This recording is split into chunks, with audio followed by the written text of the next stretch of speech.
مگر جو کوئی اس پانی میں سے پیے گا جو میں اسے دوں گا وہ ابد تک پیاسا نہ ہوگا، بلکہ جو پانی میں اسے دوں گا وہ اس میں ایک چشمہ بن جائے گا جو ہمیشہ کی زندگی کے لیے جاری رہے گا۔ خداوند کے زندہ اور پاک کلام میں سے یوحنا کی انجیل، اس کا 4واں باب۔ پھر جب خداوند کو معلوم ہوا کہ فریسیوں نے سنا ہے کہ یسوع یوحنا سے زیادہ شاگرد کرتا اور بپتسمہ دیتا ہے، گو یسوع آپ نہیں بلکہ اس کے شاگرد بپتسمہ دیتے تھے، تو وہ یہودیہ کو چھوڑ کر پھر گلیل کو چلا گیا، اور اس کو سامریہ سے ہو کر جانا ضرور تھا۔ پس وہ سامریہ کے ایک شہر تک آیا جو سوخار کہلاتا ہے، وہ اس قطع کے نزدیک ہے جو یعقوب نے اپنے بیٹے یوسف کو دیا تھا، اور یعقوب کا کنواں وہی تھا۔ چنانچہ یسوع سفر سے تھکا ماندہ ہو کر اس کنویں پر یوں ہی بیٹھ گیا۔ یہ 6 گھنٹے کے قریب تھا۔ سامریہ کی ایک عورت پانی بھرنے آئی، یسوع نے اس سے کہا، مجھے پانی پلا، کیونکہ اس کے شاگرد شہر میں کھانا مول لینے کو گئے تھے۔ اس سامری عورت نے اس سے کہا کہ تو یہودی ہو کر مجھ سامری عورت سے پانی کیوں مانگتا ہے؟ کیونکہ یہودی سامریوں سے کسی طرح کا برتاؤ نہیں رکھتے۔ یسوع نے جواب میں اس سے کہا، اگر تو خدا کی بخشش کو جانتی اور یہ بھی جانتی کہ وہ کون ہے جو تجھ سے کہتا ہے مجھے پانی پلا، تو اس سے مانگتی اور وہ تجھے زندگی کا پانی دیتا۔ عورت نے اس سے کہا، اے خداوند، تیرے پاس پانی بھرنے کو تو کچھ ہے نہیں، اور کنواں گہرا ہے، پھر وہ زندگی کا پانی تیرے پاس کہاں سے آیا؟ کیا تو ہمارے باپ یعقوب سے بڑا ہے جس نے ہم کو یہ کنواں دیا، اور خود اس نے اور اس کے بیٹوں نے اور اس کے مویشی نے اس میں سے پیا؟ یسوع نے جواب میں اس سے کہا، جو کوئی اس پانی میں سے پیتا ہے وہ پھر پیاسا ہوگا، مگر جو کوئی اس پانی میں سے پیے گا جو میں اسے دوں گا وہ ابد تک پیاسا نہ ہوگا، بلکہ جو پانی میں اسے دوں گا وہ اس میں ایک چشمہ بن جائے گا جو ہمیشہ کی زندگی کے لیے جاری رہے گا۔ عورت نے اس سے کہا، اے خداوند، وہ پانی مجھ کو دے تاکہ میں نہ پیاسی ہوں نہ پانی بھرنے کو یہاں تک آؤں۔ یسوع نے اس سے کہا، جا اپنے شوہر کو یہاں بلا لا۔ عورت نے جواب میں اس سے کہا، میں بے شوہر ہوں۔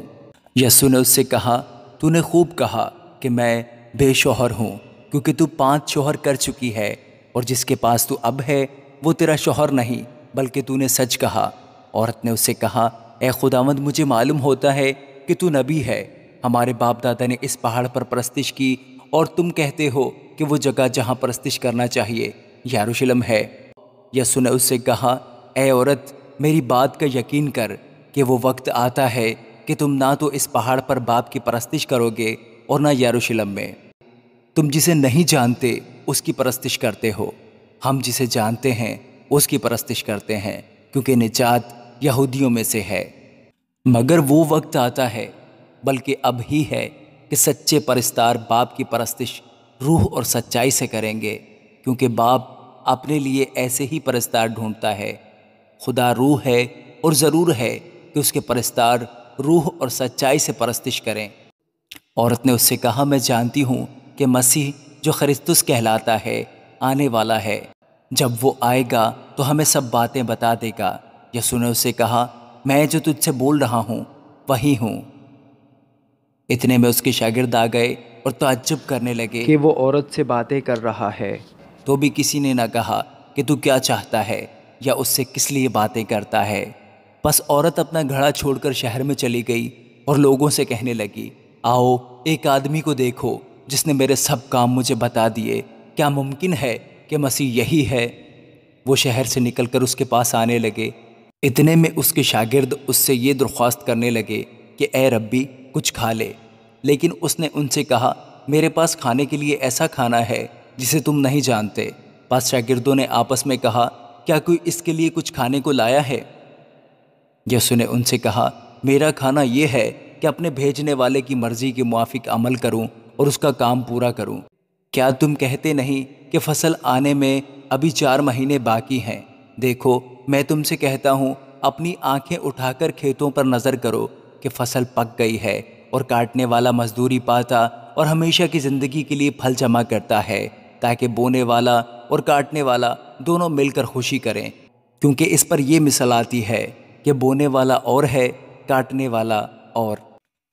میں نے تمہیں وہ کھیت کاٹنے کے لیے بھیجا جس پر تم نے محنت نہیں کی، اوروں نے محنت کی اور تم ان کی محنت کے پھل میں شریک ہوئے۔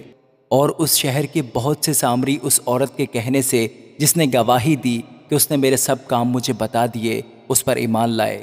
پس جب وہ سامری اس کے پاس آئے تو اس سے درخواست کرنے لگے کہ ہمارے پاس رہ۔ چنانچہ وہ 2 روز وہاں رہا اور اس کے کلام کے سبب سے اور بھی بہتیرے ایمان لائے۔ اور اس عورت سے کہا، اب ہم تیرے کہنے ہی سے ایمان نہیں لاتے، کیونکہ ہم نے خود سن لیا اور جانتے ہیں کہ یہ فی الحقیقت دنیا کا منجی ہے۔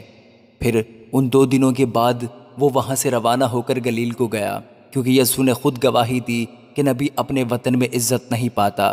بس جب وہ گلیل میں آیا تو گلیلیوں نے اسے قبول کیا، اس لیے کہ جتنے کام اس نے یروشلم میں عید کے وقت کیے تھے انہوں نے ان کو دیکھا تھا، کیونکہ وہ بھی عید میں گئے تھے۔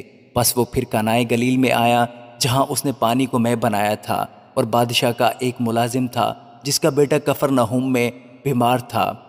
وہ یہ سن کر کہ یسوع یہودیہ سے گلیل میں آ گیا ہے، اس کے پاس گیا اور اس سے درخواست کرنے لگا کہ چل کر میرے بیٹے کو شفا بخش، کیونکہ وہ مرنے کو تھا۔